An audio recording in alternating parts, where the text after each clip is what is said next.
Selamat datang di ICS pertemuan ke-12 ya. Pada pertemuan ini saya membawakan secara asinkronus ya, di mana materi yang akan saya bawakan adalah seputar teknologi multimedia. Kita mulai dengan pembahasan yang pertama ya. Jadi apa itu multimedia? Oke, multimedia adalah suatu produk yang campuran dari teks, graphics, animation, sound, atau video ya, yang direpresentasikan atau disampaikan dalam atau melalui digital processing device. Apa itu digital processing device? Sesuatu yang punya layar ya, seperti smartphone Anda, laptop Anda, PC Anda, televisi Anda, smart TV Anda. Intinya adalah dinamakan dengan digital processing device. Jadi digital processing device merupakan media yang merupakan alat yang bisa mentransformasi tradisional media menjadi digital media atau disebut new media. Kenapa harus digital? Karena kita bisa mereplikasi produk yang sama dengan kualitas yang lebih baik dan lebih efisien serta lebih ekonomis. Sebagai contoh, tahun 90-an marak sekali kita membeli CD piringan hitam yang berisi lagu atau film ya. Kemudian kita harus merawat dengan baik, kemudian butuh player khusus untuk memutarnya dan harganya nggak murah. Dikomparasi dengan produk digital. Jadi film dan musik tadi didigitalkan dengan ukuran yang lebih kecil, bahkan kualitasnya lebih baik, serta harganya tidak semahal piringan aslinya. Ini yang menyebabkan kenapa multimedia sudah menggeser ya, menggeser tradisional media atau analog media di masa lampau. Oke. Nah, coba Anda pikirkan satu produk multimedia yang ada di benak Anda. Oke, tuliskan sekarang juga di kolom chat Hangout Anda, ya. Tidak perlu bertanya apapun, tidak perlu berdiskusi apapun, Anda cepat-cepatan tulis di Hangout sekarang ya, supaya Anda bisa mendapatkan nilai keaktifan. Oke, dan Anda tidak boleh menyebutkan produk multimedia yang sama yang disebutkan oleh teman di atasnya. Jadi sekarang juga cepat-cepatan tulis, jangan sampai kembar. Oke, kalau kalian menuliskan kembar tidak akan dapat nilai. Oke, jadi stop share, pause dulu videonya, buka Hangout, langsung chat sekarang ya. Tidak perlu komen apapun, biarkan yang lain kebingungan, gitu ya.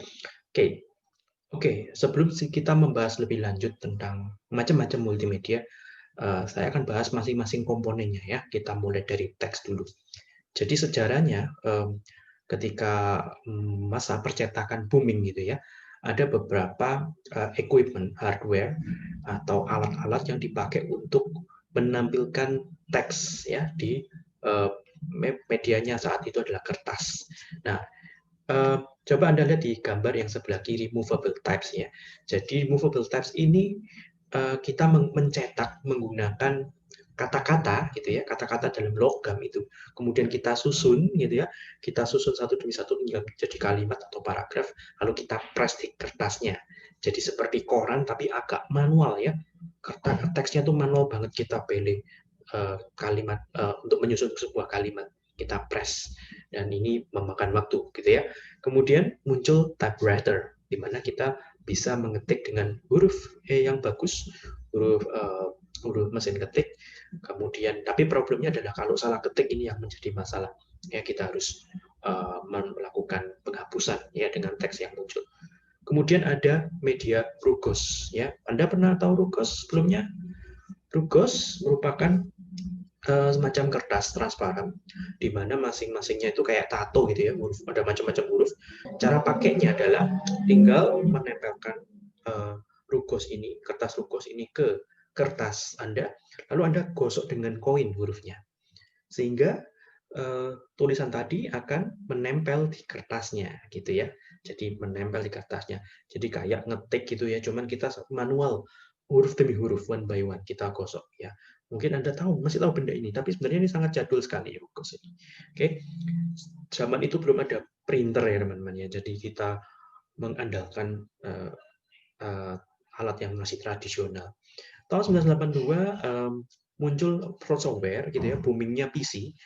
Tahun 80-an itu lagi boomingnya PC, personal komputer, di mana ada berbagai macam software yang diciptakan untuk membantu manusia. Salah satunya adalah WordStar yang kemudian dibeli oleh Microsoft, jadilah Microsoft Word-mu yang sekarang ini gitu ya. WordStar ini bentuknya DOS ya, tampilannya layarnya adalah layar hitam putih dan masih kebanyakan masih menggunakan command base ya. Perintahnya masih command base. Gunanya untuk apa WordStar? Untuk ngetik dokumen teman-teman ya, untuk ngetik dokumen dan kita bisa print atau cetak. Oke. Komputer itu hanya mengenal kode biner 0 dan 1. Pertanyaan adalah bagaimana komputer bisa menampilkan teks gitu ya, kalau dia tahunya cuma 0 dan 1. Jawabannya adalah komputer memiliki atau ada suatu standar gitu ya, suatu standar yang dinamakan dengan ASCII table yang dipahami oleh komputer gitu ya. Standar ini dipakai di mana-mana.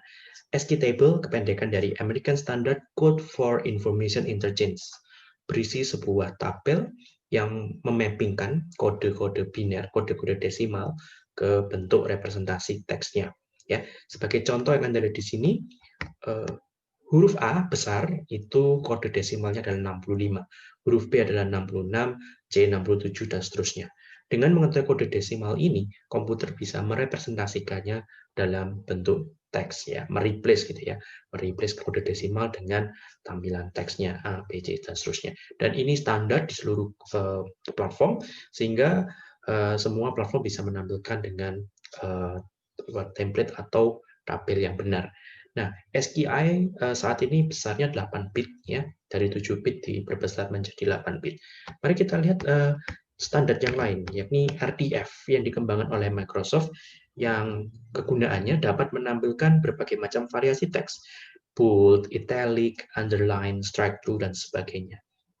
Kemudian dirasakan bahwa kode SQI yang 8 bit ini nggak cukup gitu ya, kurang gede gitu ya. Karena apa? Ada bahasa tertentu yang hurufnya itu sangat banyak ya. Sebagai contoh bahasa Jepang, bahasa Arab, bahasa Cina ya. Semua bahasa-bahasa tersebut hurufnya sangat banyak sekali sehingga 8 bit itu nggak cukup, teman-teman. Sehingga diperlukan 16 bit ya, Unicode yang sekarang 16 bit, bahkan ada yang versi terbaru 21 bit untuk menampung karakter-karakter tersebut. Kemudian ada beberapa kode ya, kode yang dinamakan dengan subset atau surrogate ya. Biasanya kan tadi saya ceritakan bahwa sebuah letter, sebuah huruf itu direpresentasikan dengan sebuah kodenya ya kan. Misalkan desimalnya 65. Nah, surrogates ini adalah sebuah karakter yang kombinasi dari dua code point, dua titik desimal ini, dua titik biner ini ya, sehingga menghasilkan karakter yang baru gitu ya. Jadi nggak cuma satu code point, tapi bisa dicampur dengan code point menghasilkan karakter yang baru.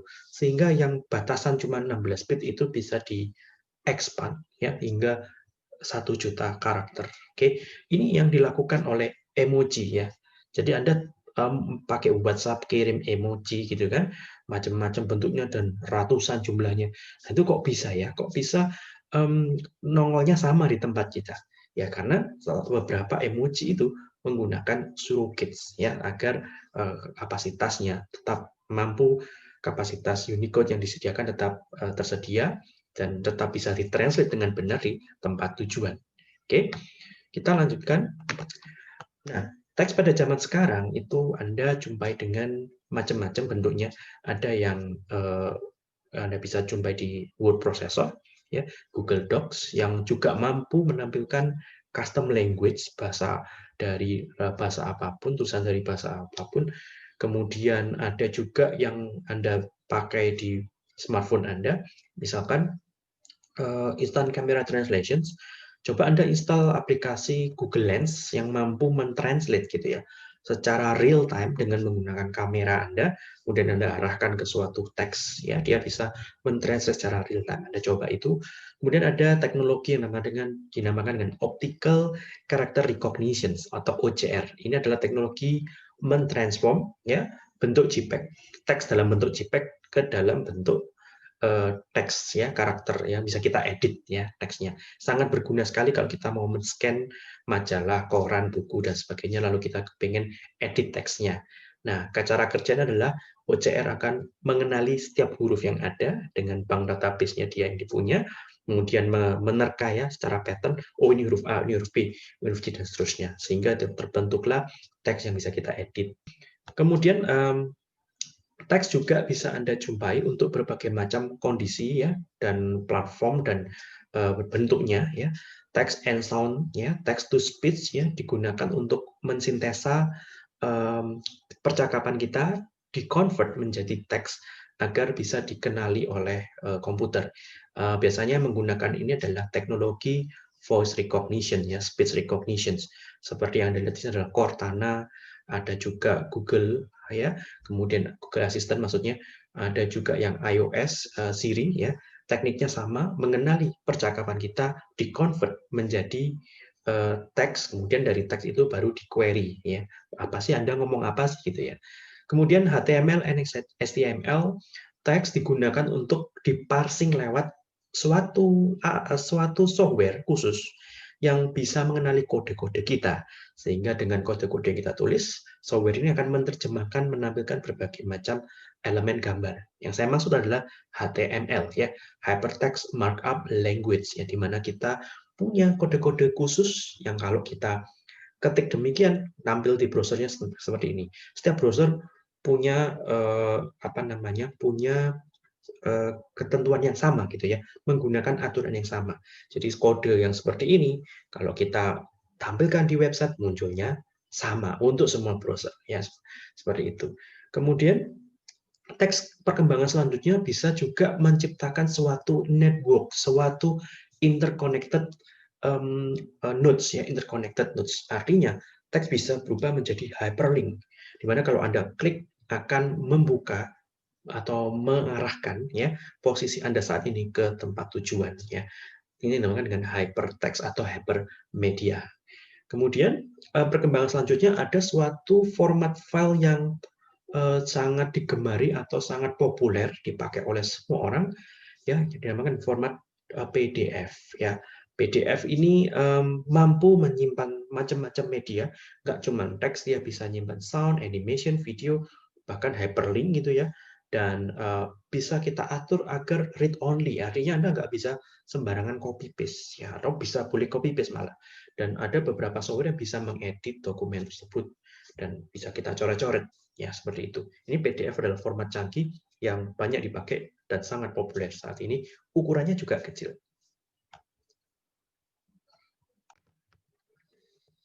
Baik, sekarang saya akan membahas tentang graphics ya. Pertama saya akan bahas dulu grafik itu kayak apa sih ya.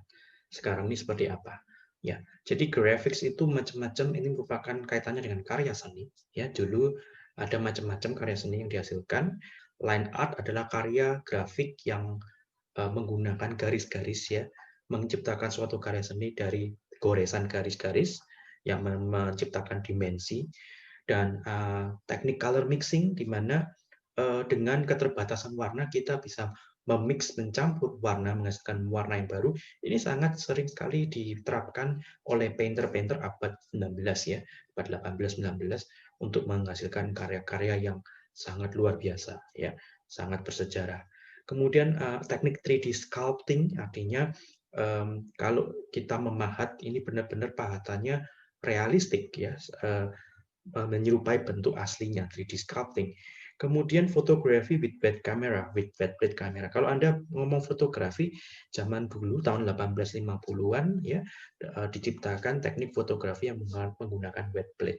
Hi, I'm Adrian Cook. I'm a photographer and I specialise in the wet plate collodion process. After I set somebody down and compose the image, I then go into my darkroom and I get a plate of aluminium. I then coat that plate with collodion, which is a syrupy liquid.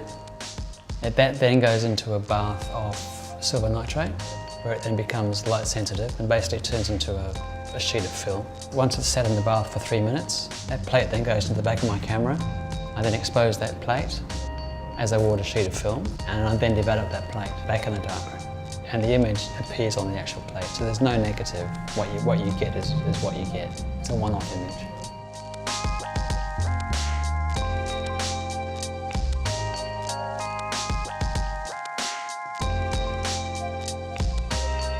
Selanjutnya, graphics pada zaman sekarang ya, kita dimudahkan dengan berbagai macam software tools canggih yang bisa kita gunakan sekarang ya. Misalkan software-software digital painting yang menggunakan berbagai macam software seperti Photoshop, kemudian Illustrator untuk menciptakan vector drawing ya, gambar vektor, gambar. Nanti saya bahas bitmap dan vektor nanti ya. Kemudian ada tools untuk membantu kita memilih warna. Kadang-kadang kita perlu ide-ide ya untuk memilih warna yang cocok, terutama misalkan paling gampang untuk mendevelop aplikasi mobile ya, untuk mendevelop aplikasi mobile secara estetika UI-nya gimana sih warna-warna yang baik campurannya. Itu Anda bisa coba salah satu tools-nya colors.mousse.ly Anda coba sekarang. Kemudian untuk membuat 3D sculpting ada tools-nya juga banyak banget. Salah satunya adalah melalui Blender, ada juga yang lainnya ZBrush ya, kita bisa memahat objek 3D kita supaya terlihat lebih realistik, lebih detail. Kemudian, nah ini dia, kalau Anda kepingin nilai kelas engagement lagi, ya Anda lakukan ini. Coba Anda pilih foto Anda sendiri, ya. Boleh foto selfie atau foto siapapun, ya. Kemudian coba background-nya di remove, oke? Di remove pakai apa? Dihilangkan pakai apa? Macam-macam tools-nya. Anda bisa pakai online tool remove.bg, atau kalau Anda punya Photoshop, Anda bisa menggunakan selection tools, ya. Anda select gambarnya, misalkan foto wanita ini ya, kita select orangnya, kemudian kita buang seleksi yang lain di luar selection ini, sehingga kita bisa membuang background dan menggantinya dengan background lain. Ya oke, Anda pengen dapat CE, hilangkan background, langsung kirimkan gambarnya ke Hangout Group. Oke, saya tunggu ya. Selanjutnya kita akan lihat lagi penerapan graphics ya di media sekarang ini, yang kecanggihan teknologi sekarang ini dalam bentuk image processing. Image processing ini bahkan ada cabang ilmunya ya, di mana yang dimaksud dengan image processing adalah bagaimana software algoritma bisa mengenali objek yang nampak di layar sehingga bisa melakukan sesuatu terhadap objek tersebut ya.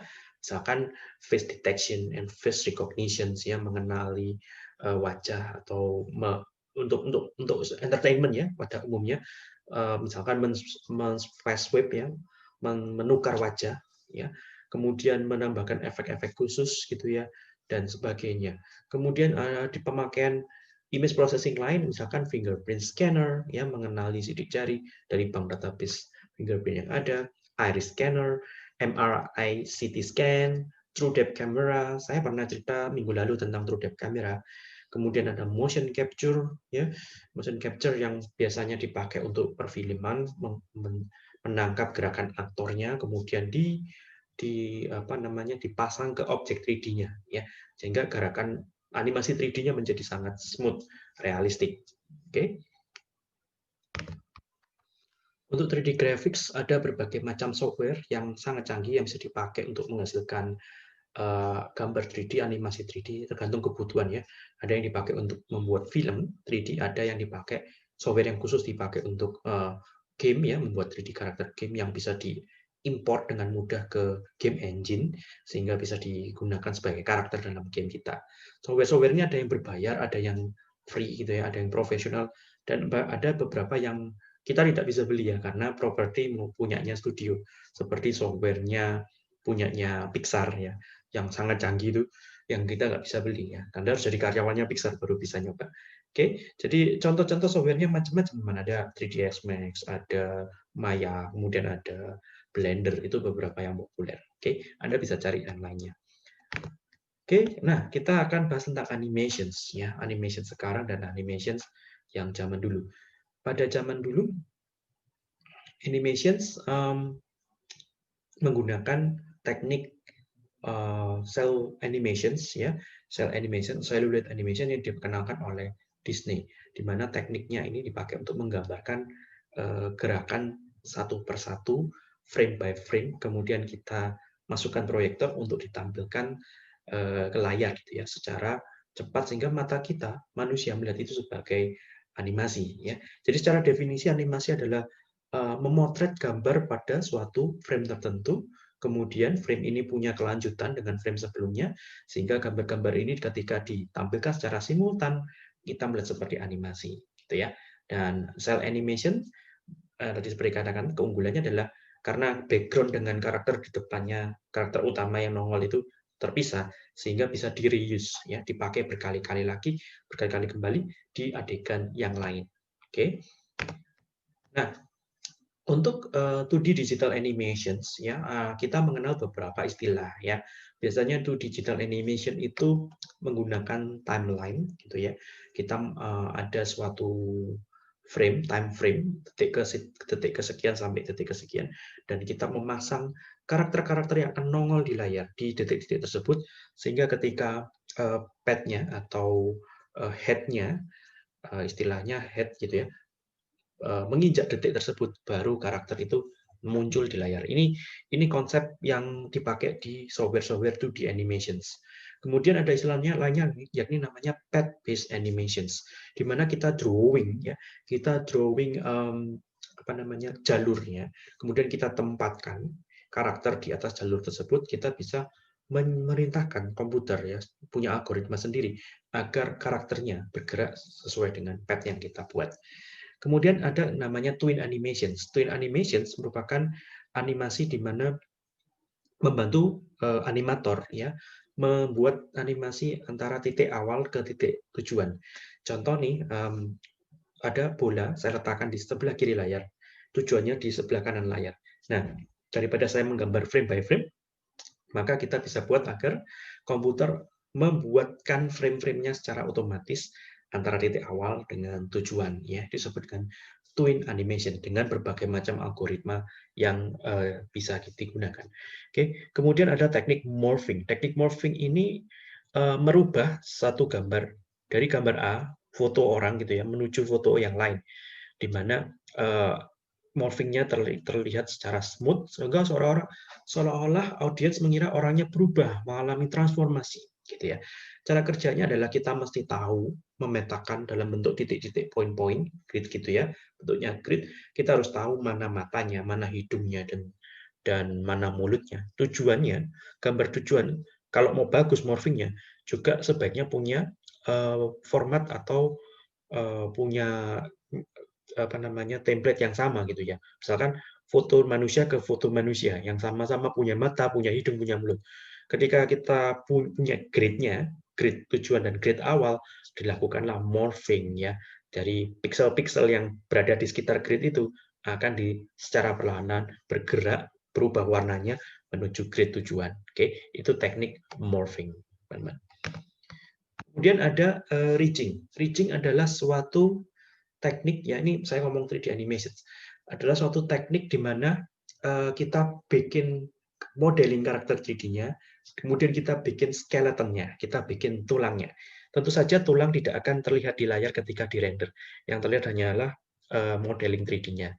Nah, supaya kita bisa menggerakkan modeling 3D-nya dengan baik, dengan smooth, maka kita bungkus tulang ini dengan 3D modelnya.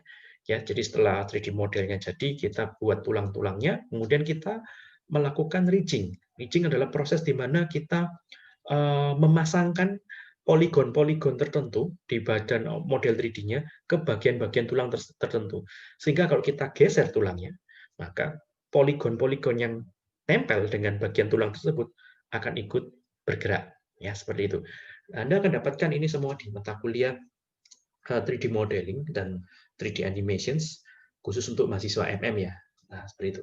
Kemudian kinematics, ya. Kinematics adalah suatu teknik menggerakkan objek 3D, ya, di mana tidak dipengaruhi oleh gaya luar, ya. Objek 3D yang tidak dipengaruhi oleh gaya luar. Yang saya maksud adalah menggerakkan objek tanpa gravitasi. Jadi nggak ngefek gravitasinya, nggak ada angin gitu ya, nggak ada dorongan dan sebagainya. Nah, kinematics adalah dealing with kalau kita moving satu part tulang, yang tulang misalkan tulang jari kita angkat, maka kinematik akan melihat, ya, kaitannya tulang yang kita angkat ini, koneksinya dengan tulang-tulang lainnya. Sehingga ketika kita menggerakkan satu tulang, maka tulang lain akan dikalkulasi ke pergerakannya juga. Sehingga kita bisa membuat animasi dengan menggerakkan tulang, tulang-tulang lainnya juga ikut bergerak. Oke, itu kinematics ya. Baik untuk 3D animations yang memang ingin merender tulang atau untuk tulang yang dipakai proses ridging ya, sama menggunakan kinematics. Yang lain alternatif lain adalah inverse kinematic, tapi Anda belajar sendiri ya. Oke, selanjutnya adalah 3D animation yang dipakai untuk motion capture, mocap ya. Kalau mocap pada zaman-zaman dulu itu hanya sebatas badan ya. Ya, jadi kita nempel berbagai macam sensor di badan, kemudian kita bergerak. Pentol-pentol yang ditangkap di kamera tersebut akan dipasangkan ke 3D objeknya sehingga bisa bergerak sesuai dengan karakter aslinya. Sejak film Avatar ya, kalau Anda pernah lihat avatarnya, Avatar biru ya, bukan avatarnya negara api, no, tapi avatarnya James Cameron yang biru. Salah satu yang revolusioner adalah dia menciptakan yang namanya motion capture, facial motion capture, di mana aktornya akan dipasangi helm khusus dan ada kamera yang menyorot mukanya dia, ya. Sehingga ketika kita nonton filmnya, gerakan, contoh ya Planet of the Apes ya, kita lihat gerakan mimik monyetnya itu benar-benar mimik karakter aktornya gitu ya. Jadi aktornya beradegan dan langsung direkam saat itu juga. Sehingga penjiwaan karakternya, kemudian aktingnya itu beneran Anda melihat aktornya ya, bukan oleh komputer yang mencerahkan. Jadi ini gunanya untuk menangkap ekspresi wajah acting dari karakternya sehingga bisa secara baik tampil juga di 3D alternatifnya ya. Kemudian selanjutnya adalah virtual reality ya, di mana graphics 3D kita pakai untuk membuat virtual world ya, seolah-olah player atau kita berada di dunia tersebut. Oke. Dan ada berbagai macam equipment hardware kalau Anda nonton film Ready Player One ya, kurang lebih gambarannya kayak begitu, di mana indra kita dibodohi atau ditipu gitu ya, ditipu dengan alternatif visual yang tidak asli gitu ya.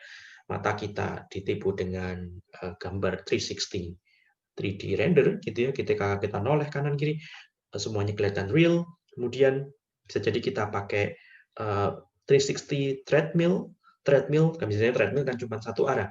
Ini treadmill yang 360 sehingga kita bisa seolah-olah berjalan kaki di dunia 3D tersebut ya.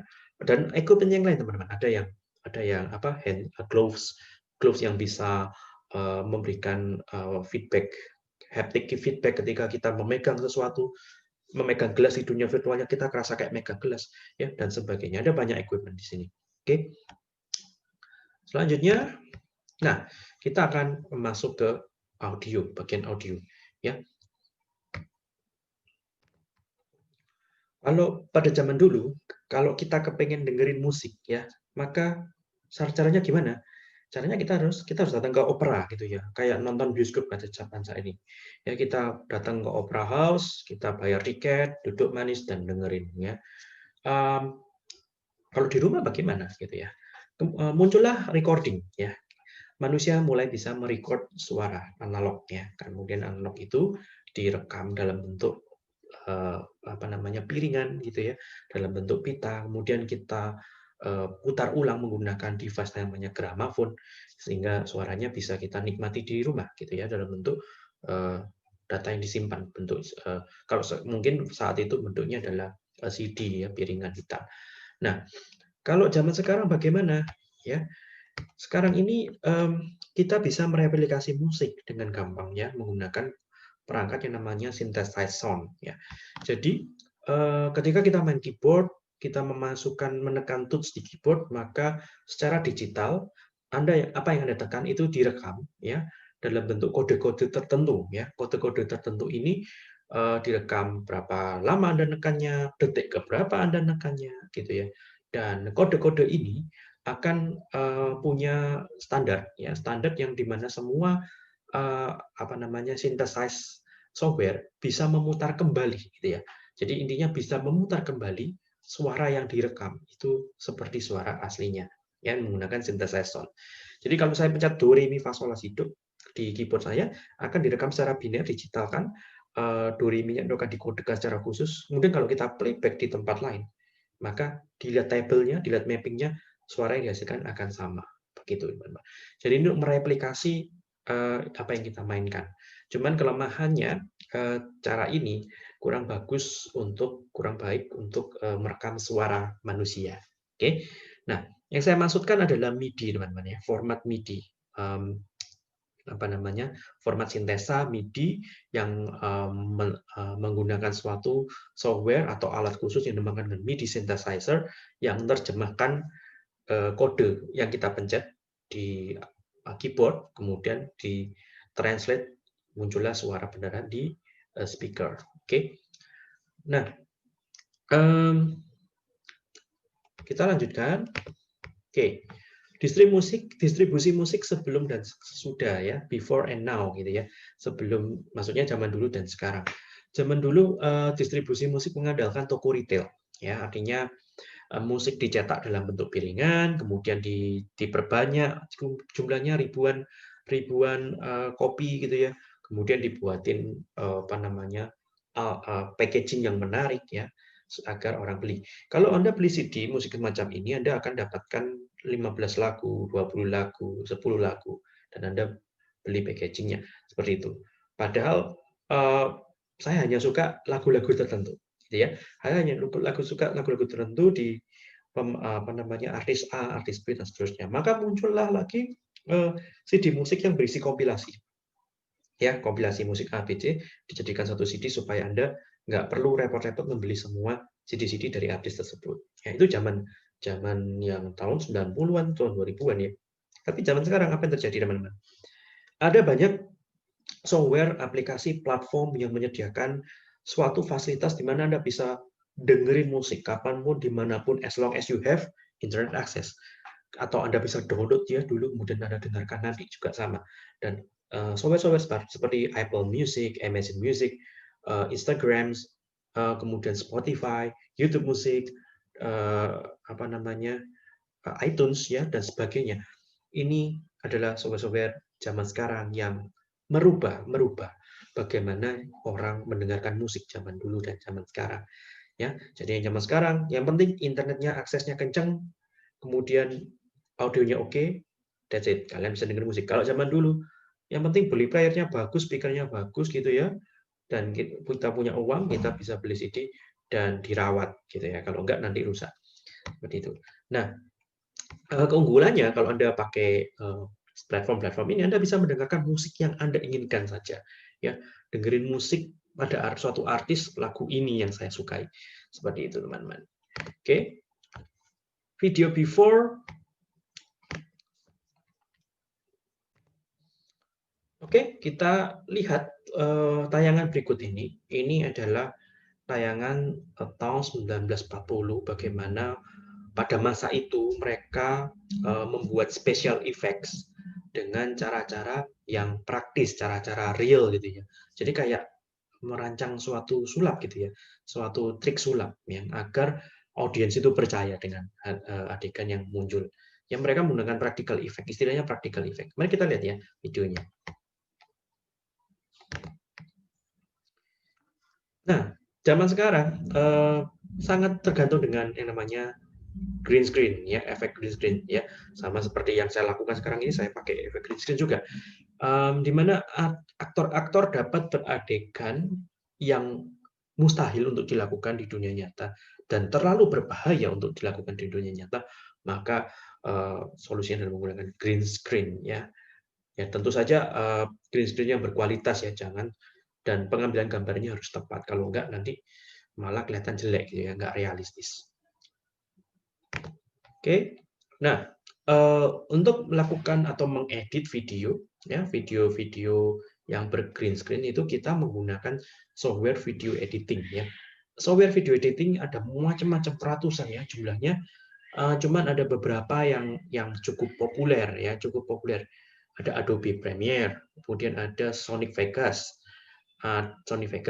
Ada yang free ya, yang free itu Blackmagic ya, Blackmagic Design, DaVinci Resolve ya, DaVinci Resolve itu beberapa satu yang free yang sangat handal. Ya, itu bisa digunakan untuk mengedit video kita. Nah, apa yang bisa kita lakukan dengan software-software ini? Kita bisa motong-motong adegan ya, adegan yang nggak penting dibuang gitu ya. Kita bisa nge-crop adegan tertentu, kita bisa combine adegan ini dengan adegan yang lain. Compositing, kita bisa mengubah warna, kalau istilahnya kalau di dunia perfilman adalah color grading, mengubah mood suatu film gitu ya. Moodnya diganti jadi mood yang sendu, maka kita pakai color grading yang sepia, kuning-kuning begitu ya. Kita bisa kasih title, teks ya, keying itu menandai suatu objek gitu ya. Kemudian secara otomatis ya kita bisa ngeblur matanya, kemudian apa namanya, dia ngikut kemana.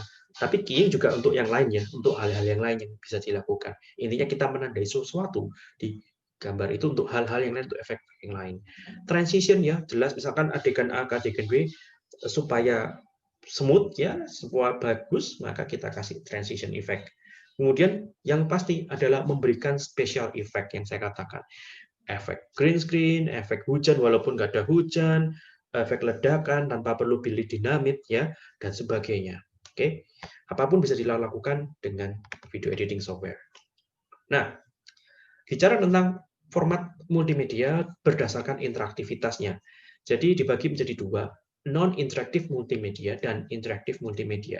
Non-interaktif multimedia adalah di mana kita nonton aja, kita nggak punya kontrol terhadap alur media itu bergerak ya. Contoh paling gampang, Anda nonton bioskop, oke. Anda duduk rapi diam di gedung bioskop dan Anda nggak punya kendali kan terhadap filmnya kan. Mana mungkin Anda bisa pause bentar, rewind gitu kan, nggak mungkin ya. Jadi itu contoh non interaktif multimedia. Interaktif multimedia adalah multimedia yang disajikan di mana Anda punya kendali atas apa yang ditayangkan, apa produk yang ditayangkan.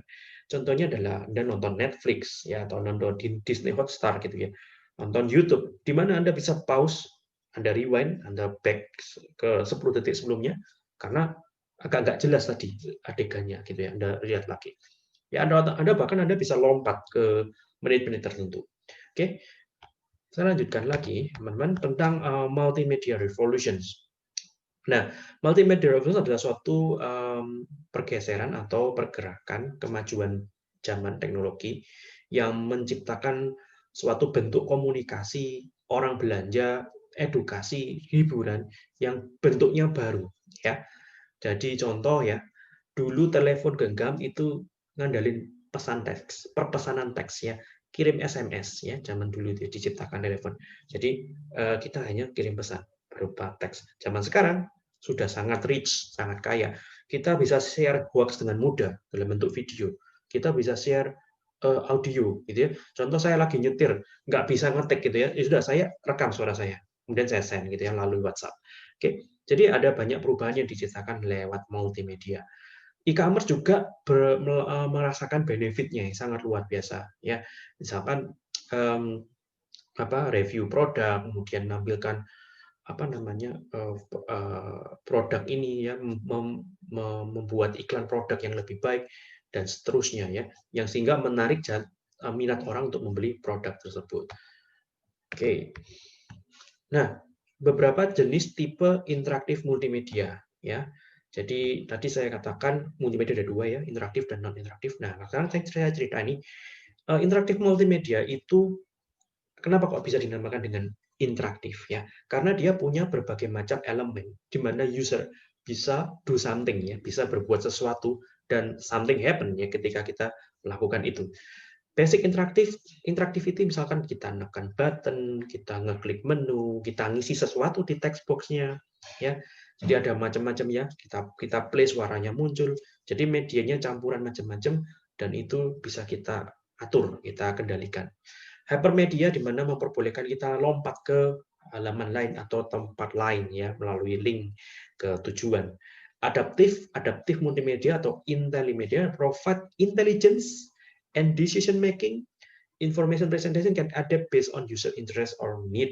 Ya, contohnya adalah laporan dalam bentuk multimedia interaktif, di mana kita bisa rubah-rubah filter-filternya sehingga laporan itu menyajikan data yang berbeda, ya, menyajikan tampilan yang berbeda. Oke.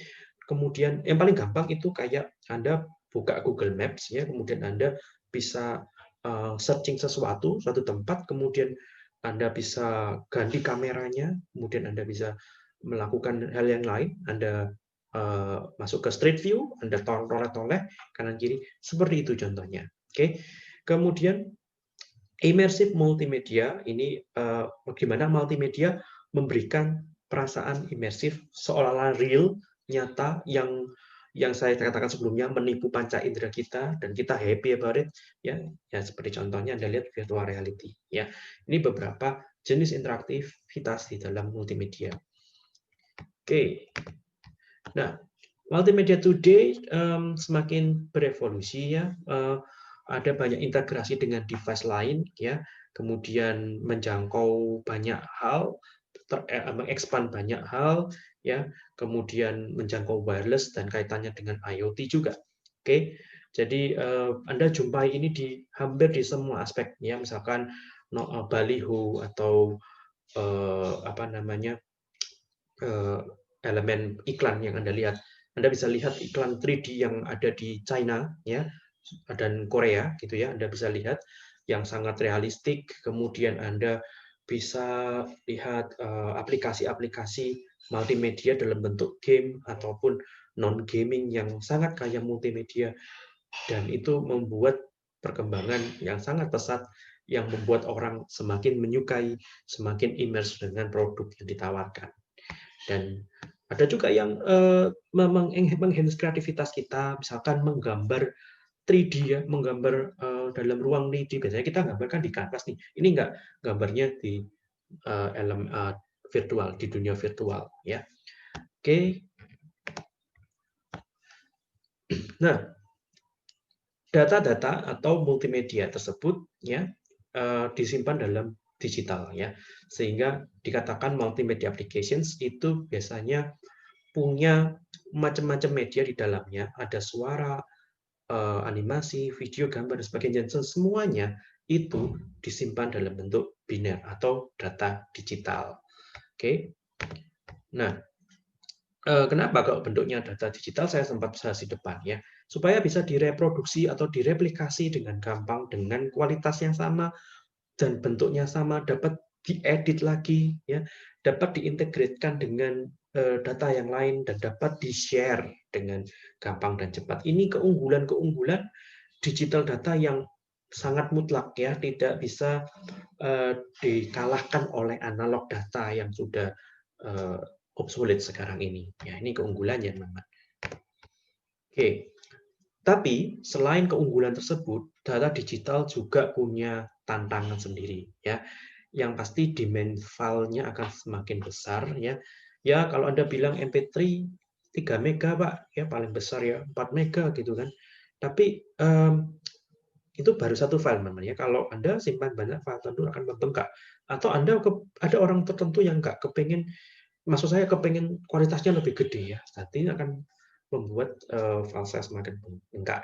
Apalagi gambar nih ya, foto, semakin hari si produsen HP itu jor-joran ningkatin megapiksel gitu ya. 48 megapiksel, 90 megapiksel.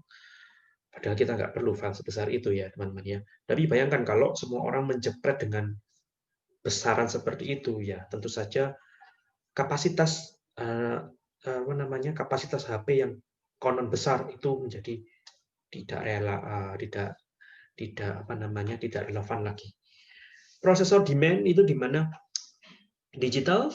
data digital ini butuh untuk ditampilkan ulang, direpresentasikan ulang, dan butuh kemampuan komputasi yang rumit ya, terutama vektor ya, data vektor dan bit ya, di mana kita harus, atau game ya, Anda bisa lihat game yang di mana game itu harus merender berbagai macam aspek sehingga kelihatan realistik, ditambah efek-efek yang lain di dalamnya. Standardization itu saya maksudkan adalah format file penyimpanan harus bisa dibuka di mana-mana, sehingga harus ada suatu standar yang ngatur ini semua. Yang file MP4 harus bisa dibuka di Mac, harus bisa dibuka di Linux, harus bisa dibuka di Windows. Kemudian kapasitas bandwidth ya, bandwidth terbatas dan ukuran file semakin membengkak dan delivernya akan semakin lama. Oke. Preservation, bagaimana data tersebut disimpan. Mungkin kita tahu kita punya Google Drive, kita punya cloud, oke, that's okay. Tapi apakah dijamin file Anda akan forever di sana? Apakah dijamin file Anda nggak akan di-delete gitu kan? Nah, kita nggak tahu. Jadi ada kekhawatiran di sini ya, data hilang, data loss, data korup dan sebagainya. Data yang kita simpan di hard disk saja bisa korup, apalagi kita simpan di cloud yang juga sama-sama nyimpannya dalam bentuk hard disk. Seperti itu. Oke, teman, ini tantangan penyimpanan data digital untuk multimedia. Oke. Nah, ini CE lagi nih teman-teman. Ya, mention one software that is used to produce a multimedia product that comes to mind. Ya, mungkin software ini sudah obsolete, sudah apa istilahnya ya, sudah punah gitu ya, sudah tidak disupport lagi. Ya, coba Anda sebutkan.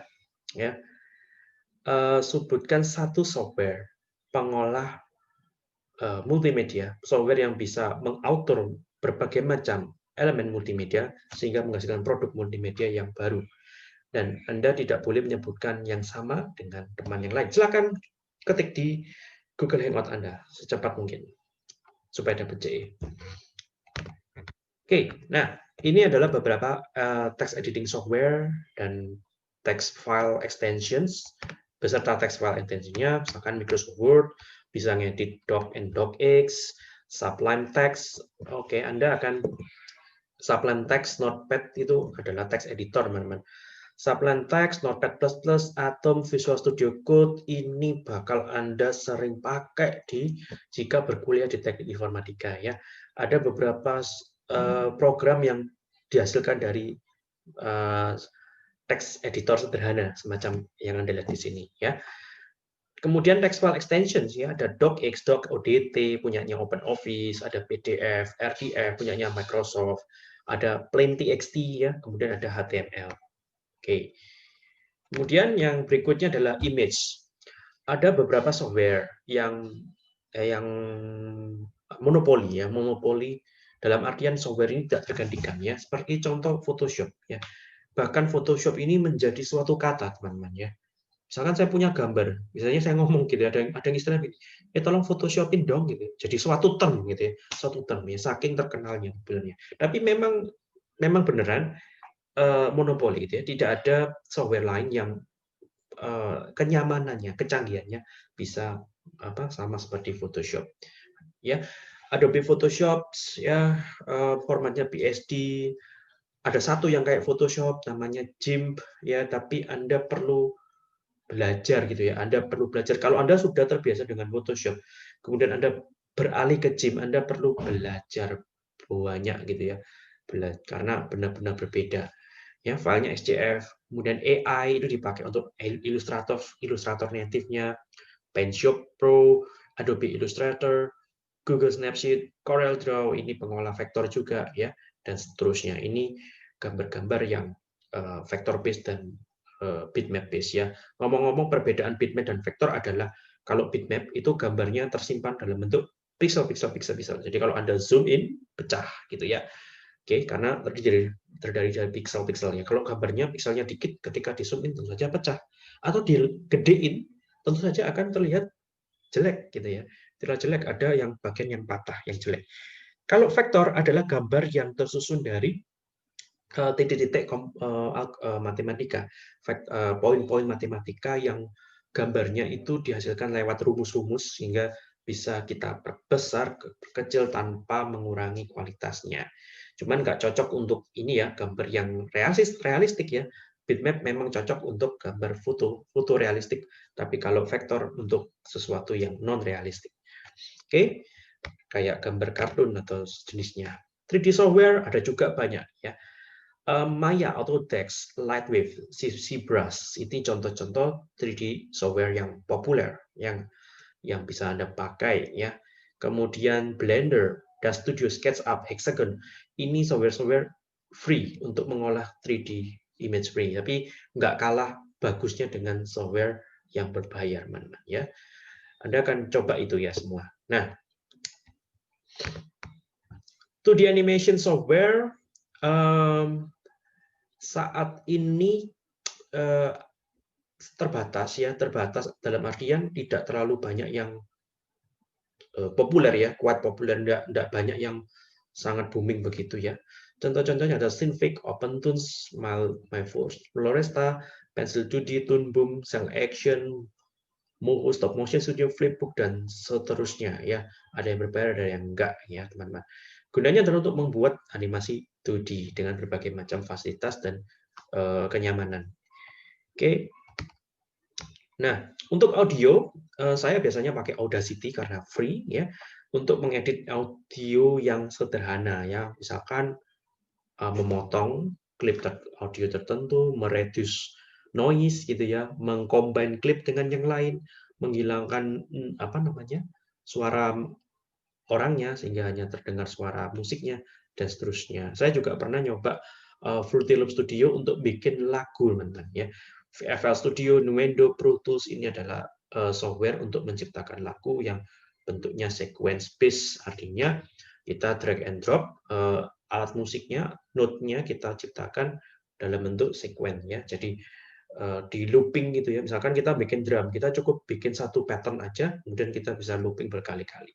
Namanya sequence based, teman-teman. Oke, format audio file extension-nya ada WAV, MP3 dan seterusnya. Oke, video editing software yang bagus biasanya berbayar ya dan cukup mahal, dan yang gratis juga biasanya cukup handal tapi banyak keterbatasan ya. Apple iMovie, Windows Video Editor atau Windows Photo itu juga punya video editornya sendiri. Itu fitur tersembunyinya Windows 10 teman-teman ya.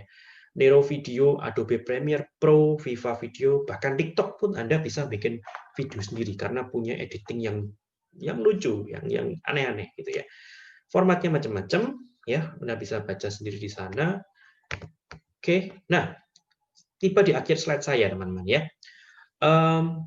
Ini adalah individual project, bukan tim project. Jadi ini berlaku untuk masing-masing orang ya, per orang individu. Ngapain ya? Make a short movie which combine video file and sound effects from different sources. Jadi Anda bikin film pendek yang kombinasinya dari sebuah file video dan efek-efek sound, efek lainnya. Oke, durasinya kurang lebih 10 detik saja ya. Ngerekamnya pakai apa, Pak? Saya nggak punya kamera, nggak punya handycam dan kawan-kawan. Pakai smartphone Anda sendiri ya. Rekam apa? Terserah, kontennya bebas. Oke. You can edit the video such as applying color filter, manipulating video speed, fast forward or slow motions, adding text, title, or even adding special effects using free video editing software on your computer, Apple iMovie, Windows Editor. Silakan ya, Anda edit videonya supaya kelihatan berbeda, kelihatan kalau diedit seperti itu. Oke. Get sound effects from YouTube, software library, or download from any free sound effects sites ya. Anda cari sound effect gratisan yang benar-benar free, bisa dipakai untuk dimasukkan ke dalam video Anda ya. Jadi ngerti ya. Jadi bikin video ada sound effects-nya. Kurang lebih 10 detik, rekam pakai smartphone Anda. Soalnya nggak usah bikin sendiri, soalnya cari di internet yang free. Oke. Format penamaannya adalah kelas paralel underscore nrp.mp4 ya, contohnya seperti itu. Dan Anda upload 3 file. Yang pertama adalah MP4 hasil akhir, yang kedua adalah original videonya, yang ketiga adalah original audionya. Jadi ada 3 file yang Anda upload. Berhubung kemungkinan file yang Anda upload ini lebih besar dari 20 mega, sehingga tidak dimungkinkan kita ngupload ke ULS, maka caranya adalah Anda upload ke Google Drive Anda masing-masing, per orang ya nih ya, ke Google Drive Anda masing-masing, kemudian foldernya Anda buka share-nya supaya saya, Andre Estaku BSID, bisa akses ya, bisa akses. Nah, URL folder share-nya ini Anda laporkan ke ULS, Anda tulis ke ULS. Kita sudah sediakan tempatnya. Due date-nya adalah seperti itu, Anda beri di layar ya. Ini contoh ya supaya Anda nggak bingung. Misalkan balon pooping, ya meledosin balon, tapi waktu meledak bunyi bom gitu ya. Walking cat slow motion with dinosaur footstep sound effect. Jadi video kucing tapi ketika dia ngelangkah pakai suaranya jedum-jedumnya dinosaurus. Ingat, videonya harus Anda sendiri, ya, video rekaman sendiri. Nggak boleh pakai video siapapun. Oke, rekam sendiri pakai smartphone Anda. Gitu ya. Kalau nggak paham, Anda boleh bertanya ya di Google Hangout atau melalui email. Oke. Kalau ada pertanyaan, silakan Anda tuliskan di Hangout, kerjakan berbagai macam CE yang mau dapat CE, dan jangan lupa PR-nya dikerjakan. Kita ketemu lagi minggu depan. Bye-bye for now.